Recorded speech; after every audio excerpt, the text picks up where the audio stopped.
How many subscribers? Oh, I've only got, well, I've got under 6,000 at the moment. Oh my gosh! Hi! Hi! Yes? Okay. Hey, where are you going? I said yes. I said we're going to move now. It's the Chippy Tour. So we called all the way to Southport from Warrington. No, it's about 40 minutes. But even so, we had to fight a bit of traffic to go to the Dolphin fish and chip shop in Southport. And according to Google, yet again, it was closed. And we'd found ourselves a great little car park. So yeah, fuming, you know, and I always say I don't like the idea of leaving low reviews because they weren't open. But when it gets on top of you, I feel like giving it a 1 star. It's not fair. It's really not fair, especially when, like myself, we've travelled some distance to check it out. So now we're at the Sandgrounder. Somebody actually said to me, why are the fish and chip shops better inland than they are along the coast? Well, I don't think it's necessarily better. I think there's more good ones inland than on the coast because there's fewer fish and chip shops along the coast when you compare local community fish and chip shops. And you've also got to bear in mind that the fish and chip shops along the coast, they have a lot of footfall and they have a lot of passing trade that they'll never see again. There's some absolute crackers on the coast with restaurants and all kinds of things. Some of the best in the country are on the coast. But overall, yeah, I know what he's getting at. Because like I say, the chippies that are inland in the communities, they usually depend on the community. Everything has to be spot on all the time for that community's tastes. Otherwise, they're going under. So you can understand that seasonal trade on the seaside is very different to regular, permanent trade, year-round trade, evergreen trade, if you like, inland. So it's a funny one, it really is. But I know of some cracking chippies on the coast. We're going straight for a battered sausage, and I'm going to cut this straight in half. My wife's freezing, and she's going to get hold of that now.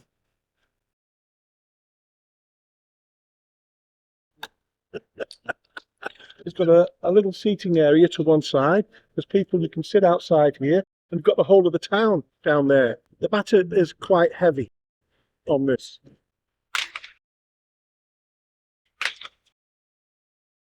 There's a load of kids going past with their cap guns. Now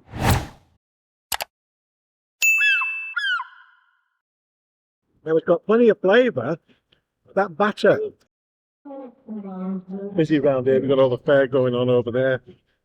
On the pier, bits and bobs, roundabouts, merry-go-rounds and stuff like that. Hello. Hello. Yeah, get in. Hi, friends. Yeah, get in there.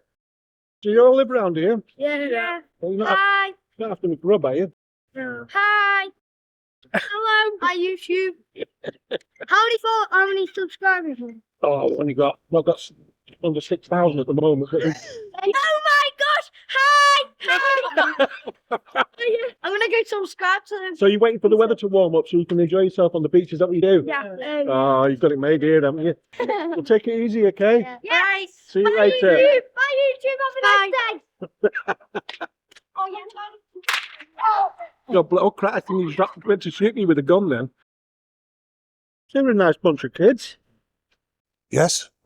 Okay. Hey, where are you going? I said yes. I said we're going to move now. Right, so we're back at it. We just had to pull up down the road. It's only a few hundred yards down the road here.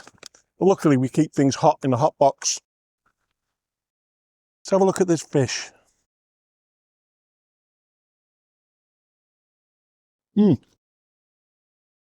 Still got plenty of crunch in a lot of places there. It's okay. But again, the batter is heavy. I felt kind of sorry for the shopkeeper there, to be honest with you. The fish is nice. They generally, especially on the front where people walk and things like that, passing trade, small portions, big prices, big overheads in a lot of these places. That doesn't look like a small portion. What we've got here And I was just saying about small portions. That's not small, is it? That's a savoury. And they're made in-house here. And generally, they're mashed potato. You've got parsley. Kind of like a stuffing flavour going on. A lot like the Hull patties. Yeah, the inside is really nice.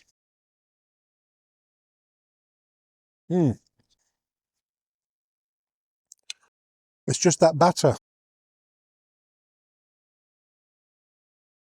So I appreciate he's busy and he's probably not getting a chance to drain a lot of this stuff.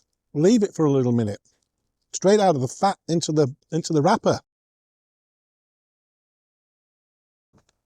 Chips look okay, actually. They do. I'm just going to put a few chips onto this wrapper for my wife. And they've got a really nice smell about them.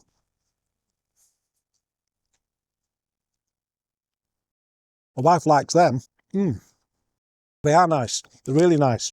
All kinds of different shapes too. And this is probably what a lot of people will do with it being so close to the front. They will get themselves some paper or some cones of chips, maybe undo the wrapping themselves when they've got to the benches and stuff of the lake. There's a beautiful lake there with swans and all that. Let's see if we can get a shot of it, maybe some drone footage. But they're really nice chips. Now what I want to try is this. Spitch. It's from KJ's. They do most of your curry sauces in your chippies. And curry sauces in the supermarkets. Curry sauces all over the place. I've really wanted to try this. It's not even on the market yet. So I got this at the trade fair the other day.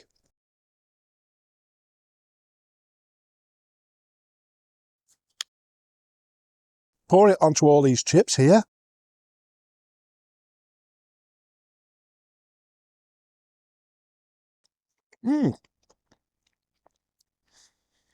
It's sweet, not overly sweet. It's got a nice flavour to it. Nice kick, actually. Very, very gentle kick. Lots of umami flavours going on. That is a nice sauce. And you can understand why they've been working on this for such a long time. And they want it to be a good all-rounder. Sauce is fabulous. It is, isn't it? Spam fritter, let's break that open.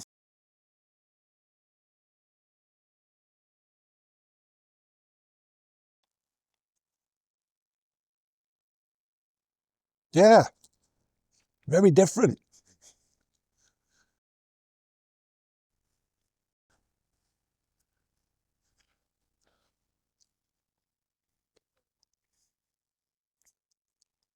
Some good items going on there. Let's try these peas. They make these in-house. Oh, it's been eventful, hasn't it? Oh, that's a nice thickness. That is a nice thickness. It's only a small tub, but it passes the peel test.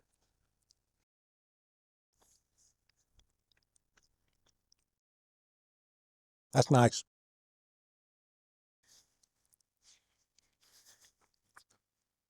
Yeah. Very subtly seasoned. Lovely colour. Lovely flavour. And that thickness. Now we're parked in just off a lay-by. There's nothing here. Everything's closed where we are. You could turn a bus round in here. 2 buses side by side. And a guy came right up to the front with his grill, shaking his head, reversed, and then drove out. Tell you, what's happening in the world? What's happening with people? Where's everyone's patience? Where's everyone's goodwill? There you are, all subscribing to my channel. All the good ones. But yeah. Okay. So it's back to the computer. We'll look at some reviews. Going to look at a low one, somewhere in the middle, a high one, mine. So we'll see you there. So we had quite an eventful day, but let's look at some of these reviews. 2-star. Really gone downhill. Used to be lovely. Old and fresh chips mixed together, and all you can taste is the fat. Badly. Microwave pudding that was hard. No cod, but was advertised, says Cod and Chips. Only haddock or hake. Basically, put £17 in the bin. Grumpy man serving. Very disappointed yesterday and would not recommend. Response from the owner. Sorry that your visit to us wasn't a good one. But we never mix chips and we don't sell hake. The puddings are designed to be microwaved, so can't see how it could be hard. Feel free to contact us if you want to discuss things further. 3-star. What's the point in having Google opening and closing times if you don't bother keeping to them? Supposed to close at 7:30. We got there at 7 and it was closed. Needs updating, perhaps. And then there's a response from the owner. We have closed for a reason. Irrelevant of what Google says. Then a reply to that. Then perhaps give people more than a shrug when they turn up. There are many reasons why you've closed, I'm sure, but not caring enough about customers to bother apologising or explaining really doesn't give a good impression. Now, there's a few little elements in this. Firstly, it's a 3-star. That's a fair review. So they obviously like things about the place. Maybe they've eaten there before and enjoyed their food and have no problem in that regard. But in this occasion, they hadn't actually been in the chippy. But they still gave it a 3, so that's why I sort of come to that conclusion. Now, they do say they got there before 7, and it was closed, and it was advertised as 7:30. Now, that's not good. That's not good at all. But if there was a problem, and they needed to close for any reason, well, then that's fair enough. Stick a note on the window. It's too late at that point, I think, to change Google times. You know, to make those changes, I think you need a little bit more time than half an hour or so. So that wouldn't have got changed on Google unless it's a regular thing. So then I'm terrible with Google. It can really annoy me. And it's not Google themselves. It's the shop owners who need to keep updating their times. But if it's just like a one-off like that and for some reason they've had to shut early and they've had to get gone, well then, so be it. So I think that we've closed for a reason, irrelevant of what Google says. Yeah, I mean, it isn't the best approach because it's important what Google says. But in this instance, they've closed for a reason. Now, it sounds to me like the person was at the shop and someone was in the shop going, because they've said the shrug. And maybe I've got that wrong, but that's the way, then perhaps give people more than a shrug when they turn up. So, yeah, again, speak to the customers. Explain why you had to close. Closed and a shrug is one of them. It's not enough, I don't think. So that needs to be addressed, I think. That sort of situation, because although it was 6 months ago, things have probably changed since this review. I'd imagine. That's the idea of leaving a constructive review, which I feel this is. It's 3 stars. It's pointing out a few things that they weren't happy with, and hopefully that's made the changes. 5-star. Have to have fish and chips when at the seaside, and this place is perfect for it. Fish cooked fresh, great, and chips were very, very good. Mine. 4-star. Taking a trip to Southport is always a pleasure, and enjoying good fish and chips is a must. The Sandgrounder is situated on the high street, and just across the main road are the pier and seafront, so it is ideally located. The shop is spotlessly clean and tidy, and staff were friendly and polite. It is clearly a popular chippy too. I ordered fish, chips and peas, with cod that was fresh, tasty and a reasonable size. Chips were plump and delicious, and the mushy peas were just as I liked them. Very little seasoning, nice and thick, and just the right colour. The battered sausage had great flavour, while the savoury was big, plump and tasty. The spam fritter was fine, though, as with the other items I tried, the batter let things down slightly by being a little too heavy and holding onto some oil. A little longer draining in the range might have made all the difference.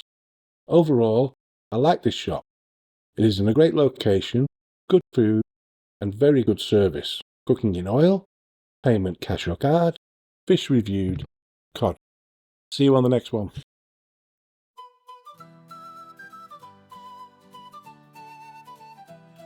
Oh, na na na, it's the Chippy Tour. Cruising the coast, can't ignore. With every bite, I'm loving it more. Saving the chippies, that's what I'm for. Yo, I hit the road, got salt in my veins. From London to Scotland, through sunshine and rain. Fish and chips in my hand, it's a noble quest. Supporting the classics, yeah, I'm doing my best. Met a bloke in Troon with a tempura squid. A castle in Wales where I had my bid. From mushy piece to battered Mars bar. A culinary Johnny, I'm a food rock star. I'm the Chippy Tour, tasting it all. Beef fritter scraps, yeah, I answer the call. Savory scallops, deep fried dreams, keeping chippies alive, that's my team. Biggest fish, battered sausage on a roll. Fish cakes so good they'll nourish your soul. Squid so crispy, prawns in a crunch. A battered mushroom makes the perfect brunch. Deep fried pizza, yeah, wacky delight. Curry sauce pouring tartar in sight. But every shop story, it cuts kinda deep as chippies fade away.